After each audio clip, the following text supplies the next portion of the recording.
وما لنا ألا نتوكل على الله وقد هدانا سبلنا ولنصبرن على ما آذيتمونا وعلى الله فليتوكل المتوكلون. Alhamdulillah, teman-teman sekalian yang dirahmati oleh Allah Subhanahu wa taala, sebelum kita melanjutkan kembali kepada pembahasan kitab Ulumul Hadis Ibnu Shalah, penting harus saya sampaikan pada kesempatan pertemuan malam hari ini dan juga nanti pada pertemuan pekan yang akan datang, yaitu ma'rifah tentang maratibul jarh wa ta'dil dan ma'rifah at-tabaqat. Jadi supaya jangan asing bagi antum tentang tingkatan-tingkatan para perawi hadis. Kategori perawi hadis itu nanti dibagi menjadi berapa tingkatan. Ini penting untuk kita ketahui. Malam hari ini akan kita bahas, dan rencananya pekan yang akan datang kita akan membahas tentang ma'rifatut tabaqat, yaitu pengetahuan tentang tabaqat atau periode seorang perawi hadis. Ini penting untuk diketahui karena nanti dalam contoh-contoh yang akan kami sampaikan kita akan melihat martabah dari perawi tersebut dan kemudian tabaqat dari perawi tersebut. Kalau dasar ini nanti belum kami sampaikan, saya khawatirnya nanti ada di antara antum yang bingung. Nah, waktu saya sampaikan kemarin tentang hadis mu'allal, hadis yang contoh hadis yang ada illahnya, ada yang bertanya kemarin, Zaid ibnul Hawari lemah, kenapa Ustaz? Ya, lemah dia karena hafalannya buruk. Dan di mana kita mempelajarinya di sini. Insyaallah malam hari ini sebenarnya untuk jarh wa ta'dil itu nanti ada pembahasan tersendiri. Itu tadi yang kemarin sudah saya sampaikan bahwasanya kami dahulu belajarnya 2 semester. Tapi nanti antum kalau hanya sepekan sekali, ini yang paling nanti dua pertemuan aja kita nanti akan membahas jarh wa ta'dil gitu. Nah, singkatnya jarh wa ta'dil ini nanti terangkum bagi antum yang baru belajar tentang ulumul hadis. Penting bagi antum nanti untuk merujuk kepada kitab ini, kitab Taqribut Tahdzib. Kitab Taqribut Tahdzib ini adalah ringkasan dari kitab Tahdzibil Kamal. Kitab Tahdzibul Kamal adalah penyempurna dari kitab Tahdzibul Kamal. Tahdzibul Kamal adalah penyempurna dari kitab Al-Kamal fi Asma'ir Rijal. Nah, banyak. Jadi asal mula dari pemikiran ini adalah pemikirannya Al-Hafidh Abdul Ghani Al-Maqdisi rahimahullah.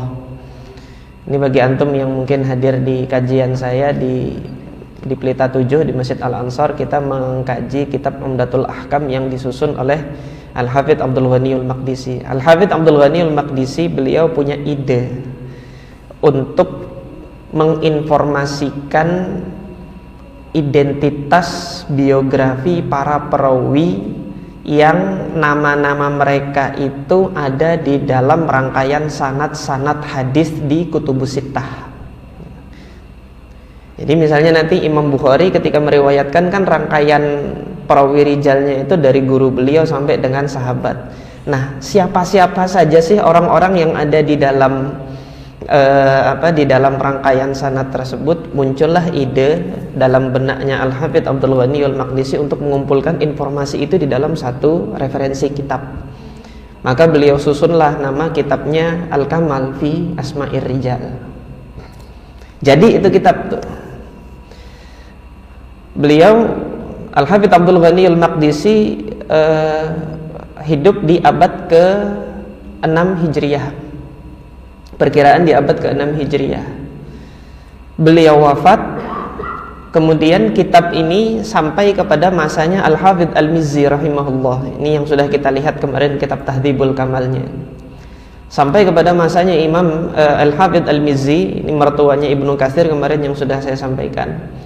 Beliau melihat, wah ini satu kitab yang penting, Al-Kamal fi Asma'ir Rijal ini. Artinya kaum muslimin ini mempelajari hadis mesti akan belajar kepada Kutubus Sittah. Dan ketika mereka belajar kutubus sittah, penting untuk mengetahui siapa-siapa saja, identitasnya itu apa saja untuk perawi-perawi yang ada dalam rangkaian sanad-sanad hadis kutubus sittah itu. Maka ketika beliau menelaah kitab tersebut, ini satu ide yang cemerlang, satu ide yang brilian. Hanya saja kitab Al-Kamal fi Asma'ir Rijal ada kelemahan. Kelemahannya ada, Al-Hafidz Abdul Ghani Al-Maqdisi belum menyebut perawi fulan. Padahal di kutubus sittah itu ada perawi fulan, Ibn Fulan, Ibn Fulan. Kenapa kok nggak disebutkan di sini? Padahal ada perawi ini di dalam hadis yang ada di Sunan Abu Daud. Karena hafalannya Imam Al-Mizzi kan kemarin sudah antum lihat sendiri, hafalannya itu melebihi Microsoft Excel sudah. Jadi ketika melihat kitab Al-Kamal, ada kekurangan, ada perawi yang belum disebutkan. Nah, maka terdetiklah niat di dalam hati, tekad yang bulat dalam hati Imam Al-Mizzi itu untuk menyempurnakan kitab Al-Kamal. Disempurnakanlah kitab itu, jadilah kitab Tahdzibul Kamal yang sudah kita lihat kemarin. Kitab Tahdzibul Kamal jadinya seperti ini. Nah, ini kitab Tahdzibul Kamal yang disusun oleh Al-Hafidz Al-Mizzi. Ini beliau wafat tahun 746 Hijriah. Sampai di masanya Al-Hafidz Ibnu Hajar rahimahullah, ketika melihat kitab Tahdzibul Kamal punyanya Al-Imam Al-Mizzi, ini kitab yang mendekati sempurna, tapi ada kekurangannya lagi. Menurut Al-Hafidz Ibnu Hajar. Maka disempurnakanlah oleh Al-Hafidz Ibnu Hajar, ditambahkan apa yang kurang, jadilah kitab Tahdzibil Kamal, penyempurna dari penyempurnanya Al-Kamal. Kebayang nggak antum panjangnya itu gimana? Artinya Tahdzibul Kamal lebih panjang daripada Al-Kamal. Tahdzibul Kamal tentunya lebih panjang daripada Tahdzibul Kamalnya punya Al-Mizzi. Ketika kebanyakan, kepanjangan, orang belajarnya susah, diringkaslah menjadi ini, Taqribut Tahdzib, 1 jilid saja. Nah, ketika diringkas jadi Taqribut Tahdzib, makanya yang namanya takrib ini adalah pengantar. Dia seperti kitab pengantar. Jadi antum yang baru mempelajari ulumul hadis nanti untuk mengenal siapa-siapa perawi rijal ini, paling tidak nanti rujuklah ke ini dulu, ke Taqribut Tahdzib. Nah, ini kalau antum yang pernah umroh menyempatkan untuk hadir di majelisnya guru kami Syekh Abdul Muhsin Al-Badr hafizahullah, ketika beliau mensyarah Sahih Bukhari misalnya, beliau menyebutkan nama perawi-perawinya, kemudian beliau menyebutkan biografinya beliau ambil di sini karena kitab ini beliau hafal. Nah, jadi kalau antum nanti sudah menghafal kitab ini, sudah nanti isi kajian hadis ini. Nah, saya belum hafal kitab ini, tapi kalau sudah berani ngisi pengajian hadis, ya siapa lagi? Kalau saya nggak ngisi pengajian hadis, nggak ada pelajaran hadis nanti. Artinya berdasarkan keterbatasan yang saya miliki, saya memperkenalkan ini sebagai khazanah ilmu Islam. Jangan sampai ilmu Islam ini nanti punah yang seperti ini.